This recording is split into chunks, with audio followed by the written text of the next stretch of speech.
السلام علیکم دوستوں، میرا نام ڈاکٹر اسد محمود ہے۔ خانہ کعبہ کے امام ہیں عبد الرحمن السدیس کو بین کیوں کیا گیا، ان کے اوپر پابندی کیوں لگائی گئی؟ اس ویڈیو کو آخر تک ضرور دیکھیے گا، بہت کچھ سیکھنے کا موقع ملے گا۔ معزز دوستوں، جس طرح خانہ کعبہ اس پوری کائنات کا مقدس ترین مقام ہے اور ہم مسلمانوں کے لیے سب سے زیادہ قابل احترام جگہ ہے، اسی طرح امام کعبہ بھی ایک قابل عزت اور معتبر ہستی ہے ہم سب کے لیے۔ کوئی سوچ بھی نہیں سکتا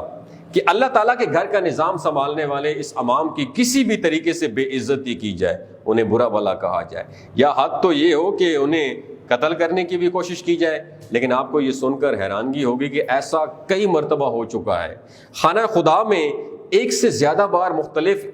امام کعبہ پر قاتلانہ حملے کی کوشش کی گئی ہے۔ دوستو، ہم آج اس دور میں رہ رہے ہیں جہاں اسلامو فوبیا اپنی پیک پر پہنچ چکا ہے۔ جتنے بھی غیر مسلم لوگ ہیں، چاہے وہ ہندو ہوں، انگریز ہوں، یہودی ہوں، عیسائی ہوں، یہ لوگ جتنا اسلام اور اس کی تعلیمات سے خوف زدہ ہیں، انہیں کسی چیز سے اتنا خوف نہیں آتا۔ ہم کسی اسلامی مملکت میں رہ رہے ہوں یا غیر اسلامی ملک میں، کسی نہ کسی اینٹی اسلام گروپ سے واسطہ ضرور پڑتا ہے۔ امام کعبہ پر اٹیک کرنے والوں میں زیادہ تر وہ لوگ ہوتے ہیں جو خود بھی کسی خاص نظریے اور مذہب کے فالوورز نہیں ہوتے، لیکن ان کا ایک اینٹی اسلام ایجنڈا ضرور ہوتا ہے۔ یہ بے حد غیر مناسب انداز میں اللہ کے وجود، قرآن اور حدیث پر سوال اٹھاتے ہیں، اور ایسے ہی لوگوں کے ہاتھوں پچھلے کئی سالوں سے امام کعبہ پر حملے کے کئی واقعات سامنے آئے ہیں۔ ایک مرتبہ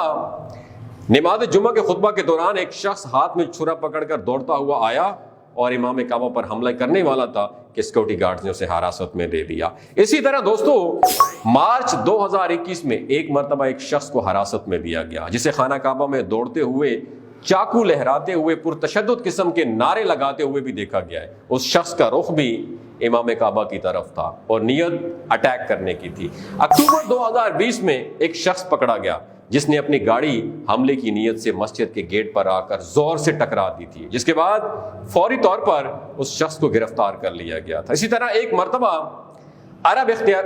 جو اخبارات ہیں اس میں یہ خبر پبلش ہوئی تھی کہ جس شخص نے جمعہ کے خطبہ کے دوران امام کعبہ پر اٹیک کیا تھا وہ خود کو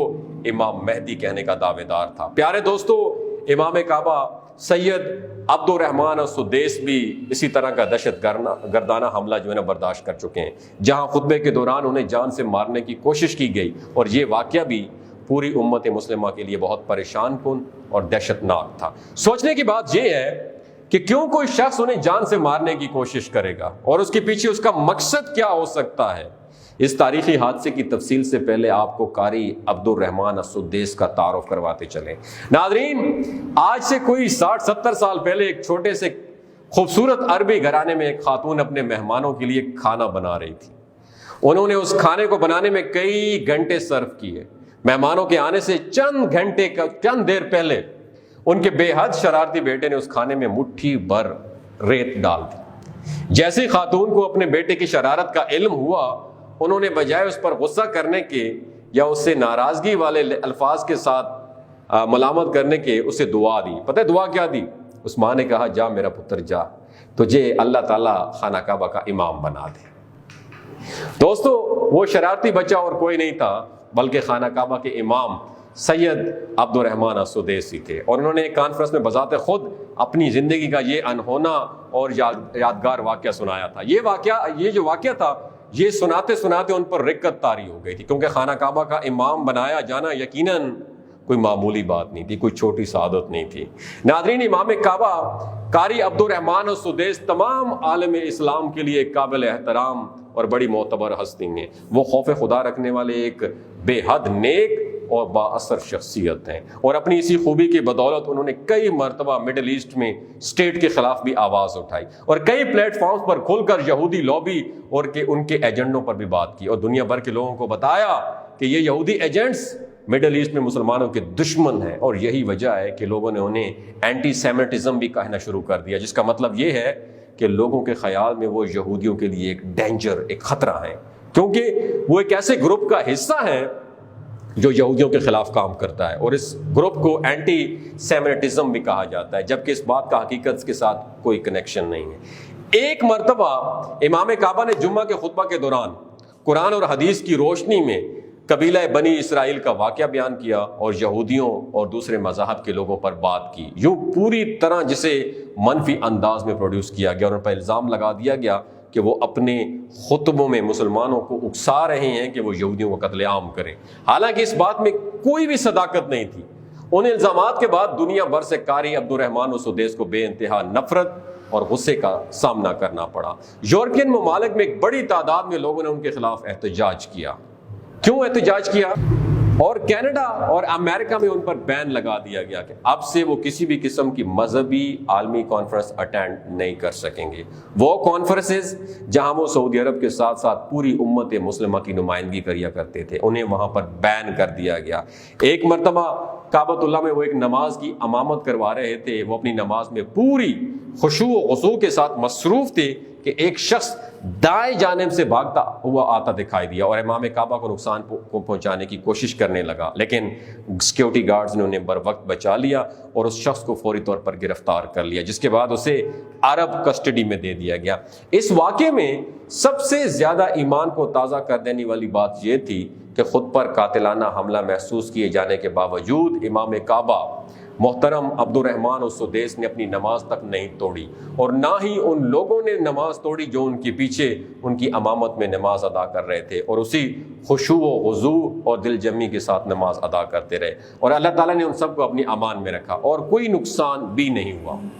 ناظرین، قاری عبد الرحمن السدیس کے علاوہ 2018 میں خانہ کعبہ کے ایک اور امام شیخ صالح الطالب بھی یہودی لابی کی نفرت کا شکار ہو چکے ہیں، اور صرف اتنا ہی نہیں بلکہ انہیں گرفتار کر کے 10 سال کے لیے جیل کی سزا بھی سنائی گئی تھی۔ جب بھی جیل اور سزا کا ذکر آتا ہے تو امید کی جاتی ہے کہ جس شخص کو 10 سال قید کی سزا سنائی گئی ہے اس نے یقیناً کوئی بہت بڑا جرم کیا ہوگا، لیکن ستم ظریفی یہ ہے کہ شیخ صالح الطالب کا جرم صرف یہی تھا کہ اس نے حال ہی میں سعودی عربیہ میں ہونے والے ماڈرن کلچر ریفارم پر کھل کے بات کی تھی اور اپنا پوائنٹ آف ویو دیا تھا۔ کیا دیا تھا دنیا کو؟ اس کا کہنا تھا کہ مسلمان اس نئے فتنے سے باخبر رہیں جہاں انہیں تفریح کے نام پر ماڈرن سینما گھر، کانسرٹس، ڈانس اور کامیڈی پروگرامز مہیا کیے جا رہے ہیں، جہاں اسلامک کلچر کی دھجیاں اڑائی جا رہی ہیں، جہاں ایسے بے حیا لباس پہنے جا رہے ہیں اور مرد و زن پر مشتمل مبنی شوز منعقد ہو رہے ہیں۔ گے کلچر، لڑکے اور لڑکے کی آپس میں محبت، اسے گے کلچر کہتے ہیں، وہ انٹروڈیوس کروایا جا رہا ہے۔ ان کا کہنا تھا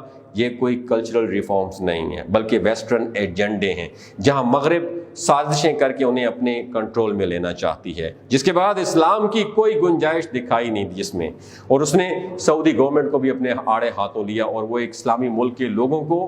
کیونکہ وہ اسلامی ملک کے لوگوں کو ٹیکس کا پیسہ ایسے پروگراموں میں کیوں انویسٹ کر رہی ہے جہاں گے کپلز، لڑکا اور لڑکا، گے کپلز کے نوجوان نسل کے لیے رول ماڈل بنا کر ان کو پیش کیا جا رہا ہے۔ ناظرین، یہ سب قرآن اور حدیث کی روشنی میں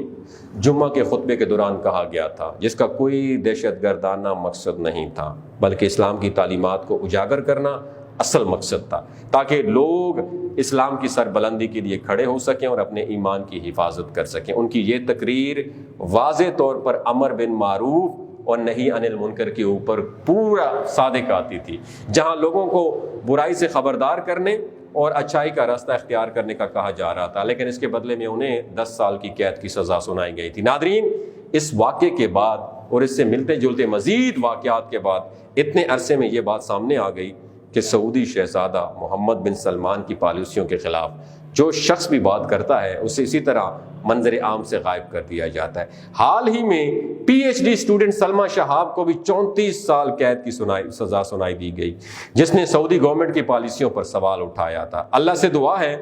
ہم سب کو ایمان کو تازہ رکھنا اور ہمیں بھی ان لوگوں جیسی ہجرت عطا کرنا جو جابر سلطان کے سامنے کلمہ حق کہہ سکیں۔ اور آپ سے ایک سوال ہے، کیا پاکستان میں بھی جابر